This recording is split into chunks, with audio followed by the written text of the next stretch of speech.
Okay student, good morning, good evening, good afternoon. आज मैं फिर से आप लोगों के सामने एक वीडियो लेकर, एक लेक्चर्स लेकर आपके सामने उपस्थित हूँ।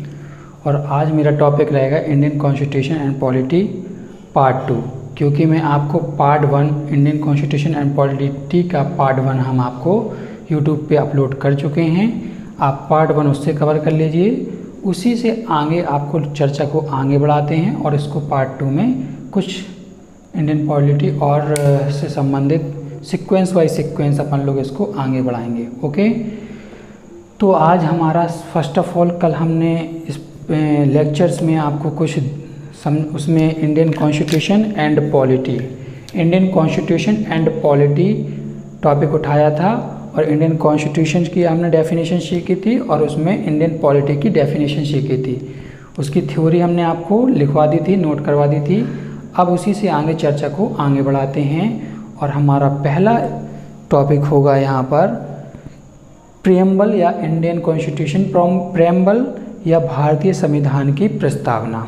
ठीक है, भारतीय संविधान की प्रस्तावना। ठीक है, आज से हम इसको स्टार्ट करेंगे और जैसा कि आप देख रहे हो यहाँ पर भारतीय संविधान की प्रस्तावना या इंडियन प्रियम्बल डला हुआ है, या प्रियम्बल उसको बोलते हैं इंग्लिश में, तो वो डला हुआ है।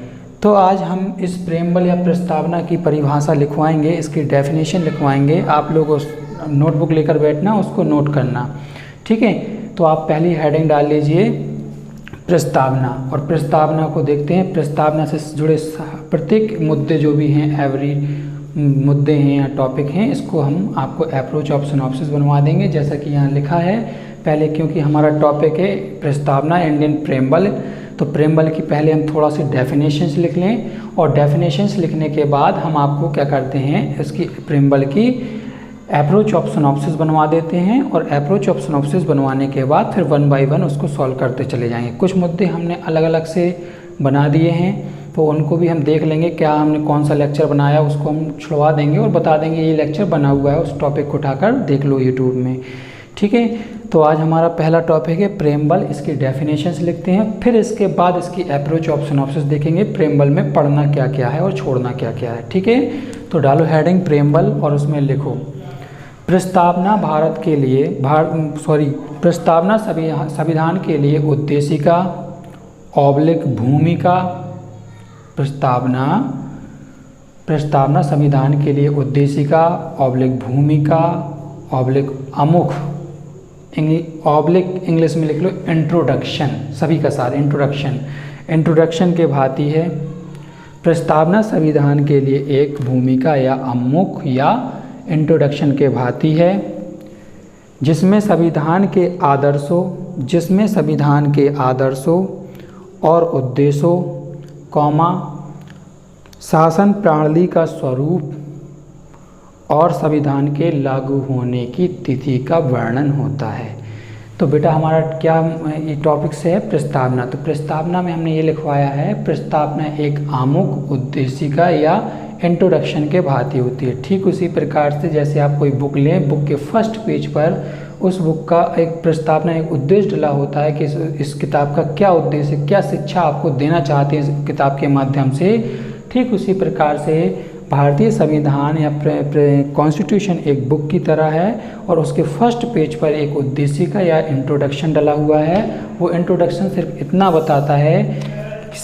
बताता है कि इस संविधान को जो आगे पढ़ने वाले हैं उसका क्या उद्देश्य है, उद्देश्य बताता है। उद्देश्य नोट करवाया हमने यहाँ पर, उद्देश्य, और देश का शासन प्रणाली का स्वरूप कैसा होगा ये बताता है, और संविधान लागू होने की तिथि का बताता है। प्रस्तावना, आई रिपीट, प्रस्तावना क्या होता है, एक इंट्रोडक्शन के भांति है जो कि आपकी क्या बताता है, देश का शासन प्रणाली का स्वरूप बताएगा, संविधान का उद्देश्य बताएगा क्या है, और साथ ही साथ में देश के संविधान के लागू होने की तिथि का भी वर्णन होता है। पैराग्राफ चेंज करके लिखो, पैराग्राफ चेंज करके उसमें लिखना है आपको प्रस्तावना सामान्यतः लिखित संविधान की विशेषता होती है, लिखित संविधान की विशेषता होती है, लेकिन यह जरूरी नहीं है कि प्रत्येक लिखित संविधान में प्रस्तावना हो ही।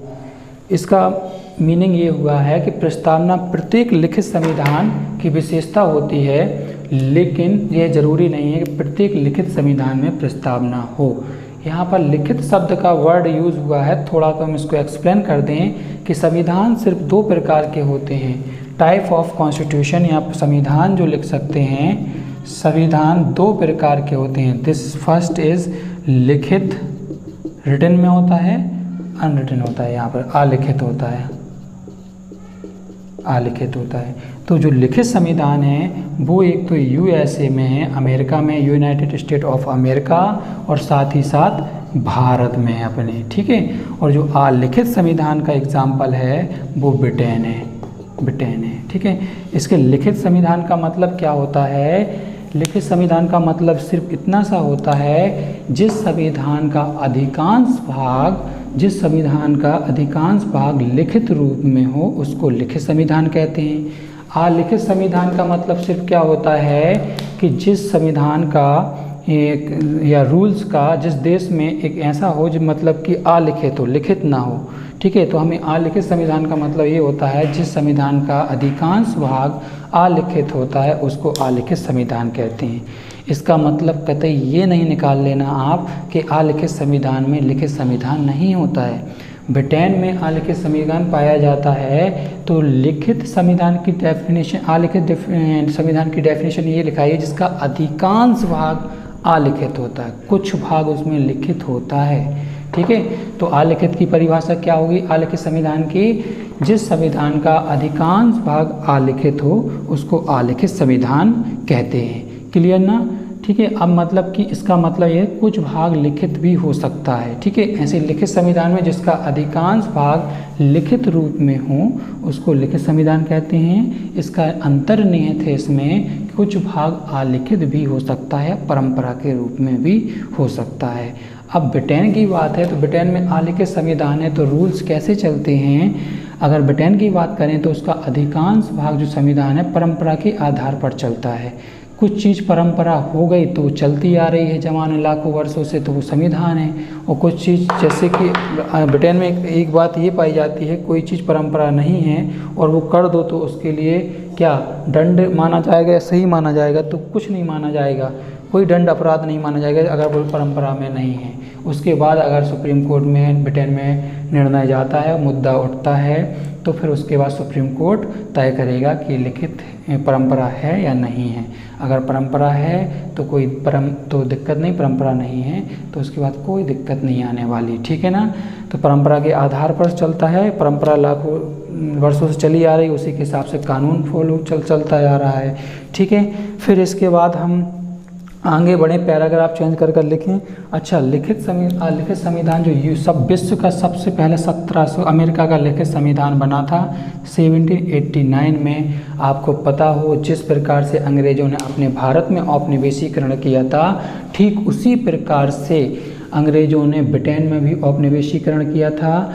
सॉरी, ब्रिटेन में नहीं, यूएसए में, अमेरिका में औपनिवेशीकरण किया था और अमेरिका में 13 कॉलोनीज़ बनाई थी। लेकिन अमेरिका ने सबसे पहले अंग्रेज़ों से स्वतंत्रता प्राप्त की थी 1789, जो कि हम विश्व इतिहास में देखें तो उसमें अमेरिकी क्रांति हुई। अमेरिकी क्रांति के बाद वहाँ पर देश स्वतंत्र हो गया अमेरिका, और अमेरिका ने एक लिखित संविधान का निर्माण किया 1789 में, ठीक है। वो डाइवर्ट मत करें अपन लोग, क्योंकि हिस्ट्री में पहुँच जाएंगे तो फिर काफ़ी मुद्दे उठेंगे, ठीक है। तो अब इसके बाद आप थोड़ा लिखें, आगे पैराग्राफ चेंज करके लिखें। नेहरू ने 13 दिसंबर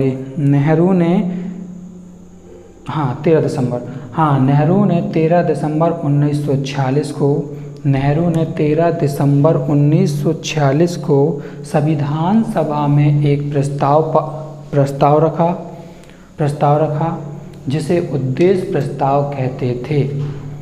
नेहरू ने 13 दिसंबर 1946 को 1946 को एक प्रस्ताव रखा जिसको उद्देश्य प्रस्ताव कहते थे, और संविधान सभा ने 26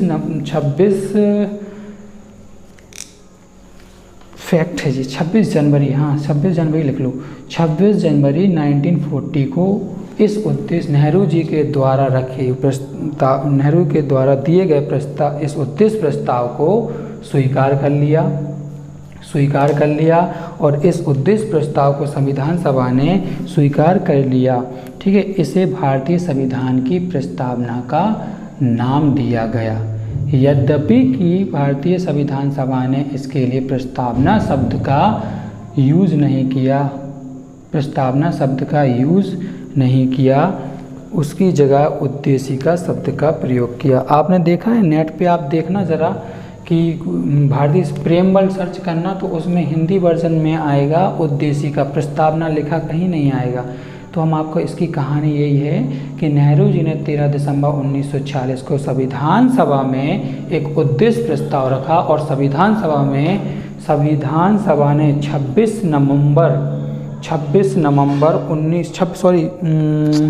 22 जनवरी बोलना था, 22 जनवरी 1947 को इस उद्देश्य प्रस्ताव को स्वीकार कर लिया। और इसके लिए इस प्रस्ताव को स्वीकार किया, उसके लिए उन्होंने प्रस्तावना नाम कहा तो प्रस्तावना ही, लेकिन प्रस्तावना शब्द का यूज न करके उद्देशिका शब्द का प्रयोग किया।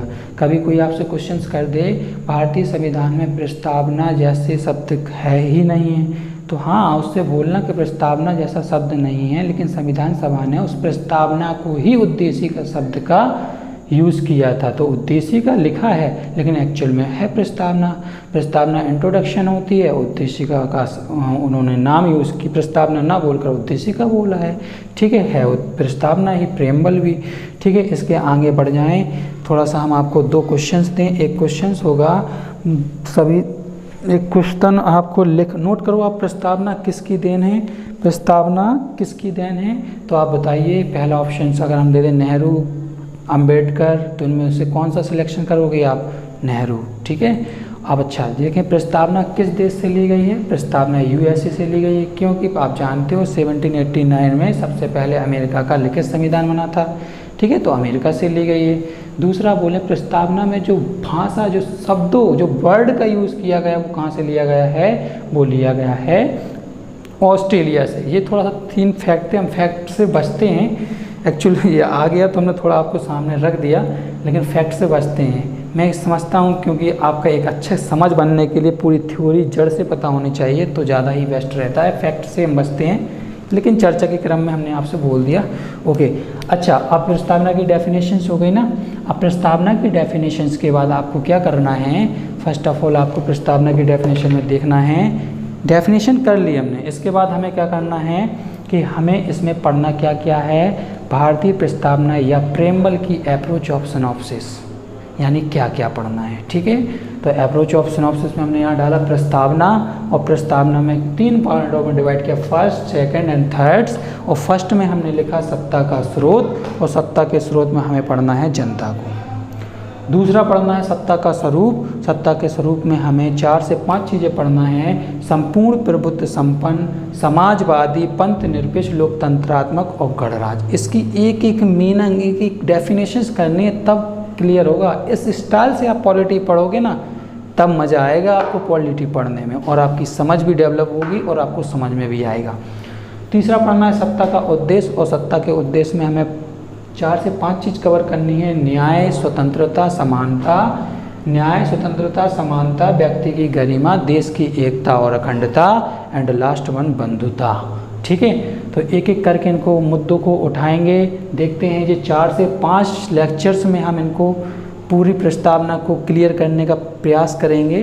ठीक है, क्योंकि छोटा नहीं है, 4 से 5 लेक्चर्स में आप जब करोगे, एक एक शब्दों के मीनिंग आपको सटीक पता होंगे, तो आपसे कोई भी क्वेश्चन पूछ लेगा तो आप बता दोगे, और आप किसी से पूछ लोगे तो शायद वो लड़खड़ा जाएगा।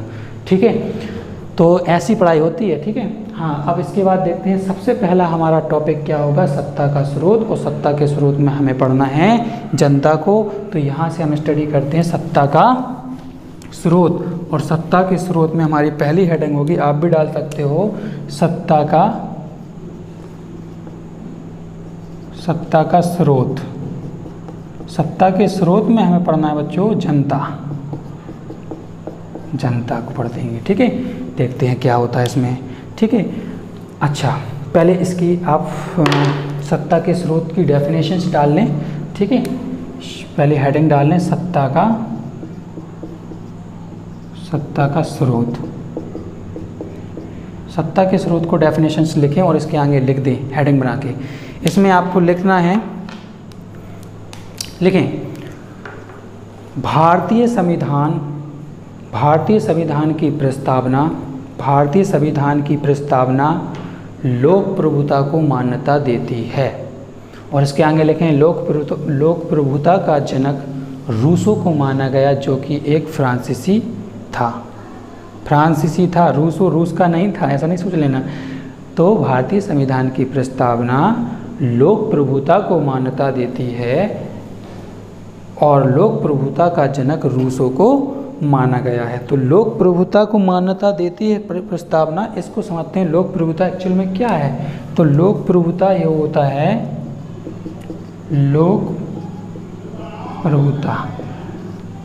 लोक प्रभुता का जनक कौन है?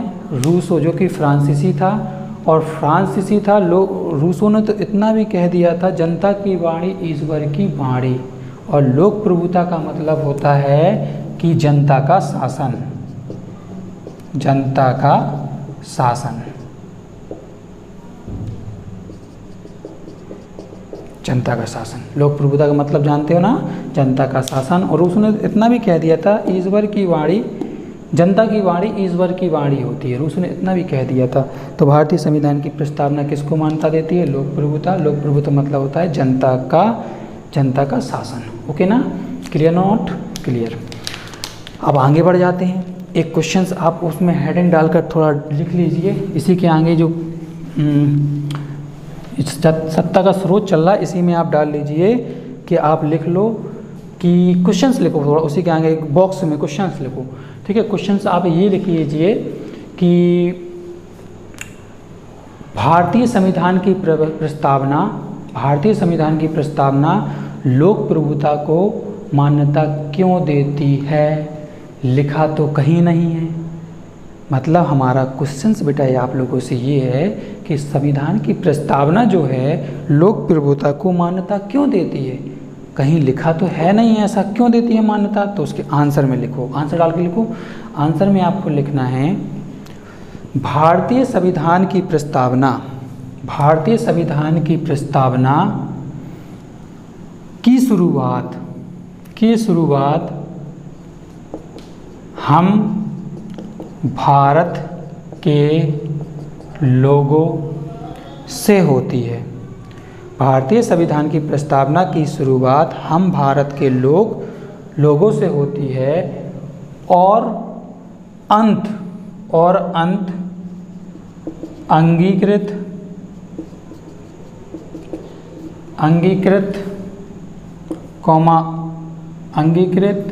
अधिनियमित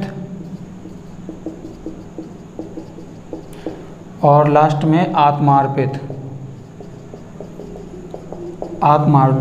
शब्दों से होता है। मतलब हमने ये बोला कि लोक प्रभुता कैसे होती है, लिखा तो कहीं नहीं है। तो हम ये प्रूव करवा के दे रहे हैं आपको कैसे लोक प्रभुता को मान्यता देती है भारतीय संविधान की प्रस्तावना। तो हमने आंसर में लिखवाया भारतीय संविधान की प्रस्तावना की शुरुआत हम भारत के लोग जैसे से होती है। थोड़ा आपको रिकॉल करवा दें यहाँ पर कि भारतीय संविधान की नेट पे सर्च करना और प्रेम्बल को हिंदी वर्जन डाउनलोड करना, तो उसमें साफ साफ लिखा आएगा, जैसे कि हम आपको पढ़ के सुनाते हैं कि हम भारत के लोग भारत को एक संपूर्ण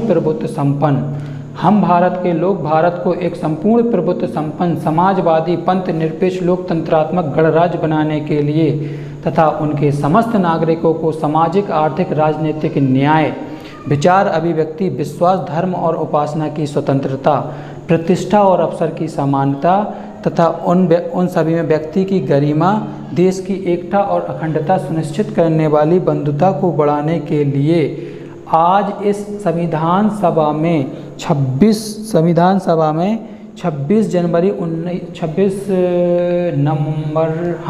नवंबर 1949 को आज संविधान सभा को अंगीकृत अधिनियमित और आत्मार्पित करते हैं। अंगीकृत का मतलब अगर हम आपको बता दें तो अंगीकृत का मतलब होता है स्वीकार करना और अधिनियमित मतलब होता है सौंपना देना और इसका मतलब होता है देश को सौंपना। मतलब लोक प्रभुता का मतलब आप जानते हो, जनता का शासन, अभी रूसो ने जो बताया था, ठीक है। तो यहाँ पर हमें देखना है कि लोक प्रभुता प्रूव करना कि लिखा तो कहीं नहीं है लोक प्रभुता कैसे होती है। तो देखिए उन्होंने आंसर में हमने ये लिखवाया कि भारतीय संविधान की प्रस्तावना के शब्दों की शुरुआत हम भारत के लोगों से होती है और अंत कैसे होता है, अंगीकृत, अधिनियमित और आत्मार्पित होता है। इसका मतलब होता है अंगीकृत मतलब होता है स्वीकार करना, अधिनियमित मतलब होता है देना, और यहाँ पर आत्मार्पित मतलब होता है देश को सौंपना। मतलब कि अगर हम भारत के लोग, अंगीकृत मतलब स्वीकार करते हैं, हम भारत के लोग ही तो स्वीकार करते हैं भारतीय संविधान को। अधिनियमित करते हैं मतलब देते हैं, सभी को देते हैं, तो कौन करता है, देने का काम हम भारत के लोग ही तो दे रहे हैं इसको, ठीक है। और हम भारत के लोग ही तो देश को सौंप रहे हैं, यानी वास्तविक शक्ति किसके पास है, हम भारत के लोगों के पास। तो और लोक प्रभुता का मतलब क्या होता है, जनता का शासन, जनता की ही चलेगी, किसी और की नहीं चलेगी। तो लोक प्रभुता का अर्थ क्या होता है, जनता का शासन। और यहाँ पर क्या होता है कि हम प्रस्तावना की शुरुआत हम भारत के लोग से होती है और अंत अंगीकृत, अधिनियमित और आत्मार्पित शब्दों से होता है।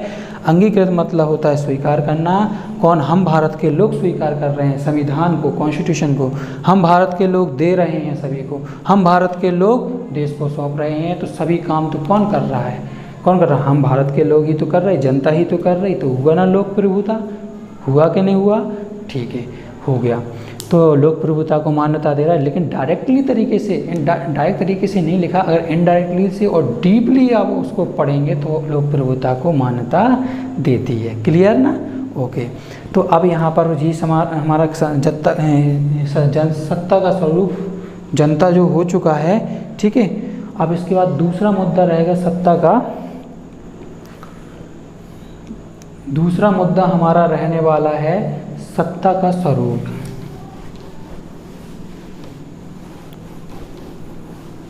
दूसरा मुद्दा हमारा रहेगा सत्ता का स्वरूप। और सत्ता के स्वरूप में पहला टॉपिक क्या रहेगा हमारा, सत्ता के स्वरूप में रहेगा संपूर्ण प्रभुत्व संपन्न। तो हम पहली हेडिंग डालेंगे संपूर्ण प्रभुत्व संपन्न। हेडिंग डाल के लिखें संपूर्ण प्रभुत्व संपन्न में, आप हेडिंग डाल के लिखें संपूर्ण प्रभुत्व संपन्न का मतलब ये होता है, हम आपको डिक्टेशन देते हैं, लिखिए, नोट करो। तो यहाँ पर संपूर्ण प्रभुत्व संपन्न से तात्पर्य, संपूर्ण प्रभुत्व संपन्न से तात्पर्य एक ऐसे देश से है जो अपने आंतरिक और बाह्य मामले में स्वतंत्र निर्णय रखने की शक्ति रखता हो। आंतरिक और बाह्य मामले में स्वतंत्र निर्णय लेने की शक्ति रखता हो, इसका मतलब ये होगा कि कोई एक ऐसा देश जो अपने आंतरिक मामलों में, आंतरिक मामलों का मतलब देश की शिक्षा, प्रशासन, कानून, स्वास्थ्य, ठीक है, वगैरह वगैरह, डेट्स, ठीक है, ये इन सभी मामलों में स्वतंत्र निर्णय लेने की शक्ति रखता हो, उसको क्या बोलेंगे, संपूर्ण प्रभुत्व संपन्न। आंतरिक मामले में ही नहीं बल्कि बाह्य मामले, बाह्य मामले का मतलब ये विदेश नीति हो गई, यानी कि हम किस देश से व्यापार करेंगे और किस देश से व्यापार नहीं करेंगे, वो बाह्य नीति हो जाएगी, एक्सटर्नल मामला हो जाएगा। तो इसका मतलब है संपूर्ण प्रभुत्व संपन्न से जो भी देश ऐसा है जो अपने आंतरिक मामले में स्वतंत्र निर्णय रखे और बाह्य मामले में स्वतंत्र निर्णय रखे, उसको बोलेंगे संपूर्ण प्रभुत्व संपन्न वो देश है। क्लियर ना। अब इसके बाद दूसरा उठाएं हमारा है समाजवादी, जो कि हम आपको समाजवादी का एक लेक्चर अच्छे से बना दिए हैं, अलग से डाला हुआ है हमने समाजवादी, तो उस लेक्चर में जाके आप कर सकते हो। और उसी लेक्चर में हमने समाजवादी भी लिया था और पंथ निरपेक्ष भी लिया था। समाजवादी की याद रखना, समाजवादी के दो प्रकार बताए थे, एक साम्यवाद, एक लोकतंत्रात्मक। भारत का समाजवादी इन दोनों नहीं है, लोकतंत्रात्मक समाजवाद से निकटता रखता है, ठीक है। सुप्रीम कोर्ट ने एक केस हुआ था DS नकारा 1892 में, सुप्रीम कोर्ट ने भारतीय समाजवाद को परिभाषित करते हुए इसके निम्नलिखित आयाम बताए थे, मतलब कि इसके निम्नलिखित क्या बताए थे, वो एलिमेंट्स बताए थे। और उस फर्स्ट एलिमेंट था आय की असमानता को कम करना और आजीवन की जीवन स्तर की असमानता को कम करना, वंचित और मजदूर वर्गों का कल्याण करना और शोषण को समाप्त करना, यही भारतीय समाजवाद था। और पंथ निरपेक्ष और लोकतंत्र, पंथ निरपेक्ष को हम अच्छे से स्टडी कर चुके थे कि पंथ निरपेक्ष, जब ये लेक्चर बनाया था इसमें हमने संपूर्ण प्रभुत्व संपन्न भी किया था, समाजवाद भी किया था, पंथ निरपेक्ष भी किया था। थोड़ा सा हम आपको डिक्टेशन देते हैं। पंथ निरपेक्ष का मतलब क्या होगा? पंथ निरपेक्ष का बेटा मतलब ये होता था, हमने आपको दो अर्थ बताए थे, धर्म और पंथ। डेफिनेशंस की, धर्म की आपको परिभाषा अलग से बताई थी और पंथ की बताई थी, और पंथ और धर्म में अंतर भी बताया था। तो उस लेक्चर में आपको जाके कर सकते हो, ठीक है। एक आया था लोकतंत्रात्मक, और लोकतंत्रात्मक को भी उसमें हमने एक्सप्लेन कर दिया था, लेकिन अब हम आपको थोड़ा सा और एक्सप्लेन कर दे रहे हैं। सत्ता का स्वरूप ही चल रहा है हमारा। लोकतंत्रात्मक यानी डेमोक्रेसी, लोकतंत्रात्मक या बोल सकते हो डेमोक्रेसी। डेमोक्रेसी और डेमोक्रेसी दो शब्दों से मिलकर बना हुआ है। पहला होता है डेमो, डेमो, दूसरा क्रेटिया। डेमोस मतलब होता है जनता और क्रेशिया मतलब होता है शासन। का बीच में जोड़ दे तो जनता का शासन। डेमोक्रेसी क्या डेफिनेशन क्या बनी? परिभाषा लिखने के क्रम में क्या लिखोगे आप? डेमोक्रेसी की परिभाषा ये लिखोगे, जनता का शासन डेमोक्रेसी है या लोकतंत्रात्मक है, ठीक है ना। अब एक इब्राहिम लिंकन जो थे अमेरिका के राष्ट्रपति थे, वर्ल्ड वॉर के टाइम पर थे या शीत ऋतु कोल्ड वॉर के टाइम पर थे, उन्होंने एक डेमोक्रेसी की डेफिनेशन दी थी। उसको आप कोटेशन के रूप में नोट करना चाहते हो तो लिख लीजिए कि जनता का, इब्राहिम लिंकन ने जो परिभाषा दी थी डेमोक्रेसी की, लोकतंत्रात्मक की या लोकतंत्र की, उन्होंने बोला था जनता का, जनता के द्वारा जनता के लिए शासन ही लोकतंत्र होता है या डेमोक्रेसी होती है, ठीक है।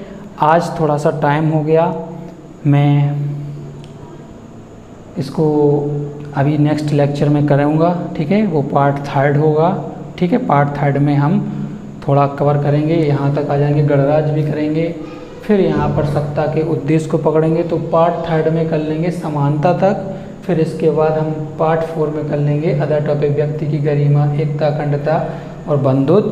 पार्ट 3 में कर लेंगे और इससे संबंधित जितने भी क्वेश्चन राइटिंग है, क्वेश्चन राइटिंग भी करवाएंगे हम आपको। क्वेश्चन धीरे धीरे से डिक्टेशन देंगे और थोड़ा सा हाथ पैर चलाएंगे आप लोग, थोड़ा थोड़ा हम आपको दिमाग देंगे, लिखवाने का तरीका भी बताएंगे और क्वेश्चन देंगे और आंसर राइटिंग की भी प्रैक्टिस करवाते चलेंगे, ठीक है। लेकिन थोड़ा सा फिर इसके बाद जब ये कंप्लीट हो जाएगा तो मेन मुद्दा फिर आपका 2 टॉपिक और कवर करने होंगे। इससे प्रस्तावना से ही, प्रेमबल से ही प्रस्तावना की आलोचना और प्रस्तावना का महत्व। यानी अगर पेपर में क्वेश्चंस में आ जाए प्रस्तावना की आलोचना तो क्या नहीं लिखोगे? क्या लिखना तो क्वेश्चन पूछ देगा तो लिखना तो पड़ेगा, है ना। तो क्वेश्चन की आलोचना भी आना चाहिए आपको, ठीक है। फिर क्वेश्चन का महत्व भी आप देख लेंगे और उसको पॉइंट वाइज पॉइंट कर लेंगे। 4 से 5 लेक्चर में इसको बहुत अच्छे से करवा देंगे।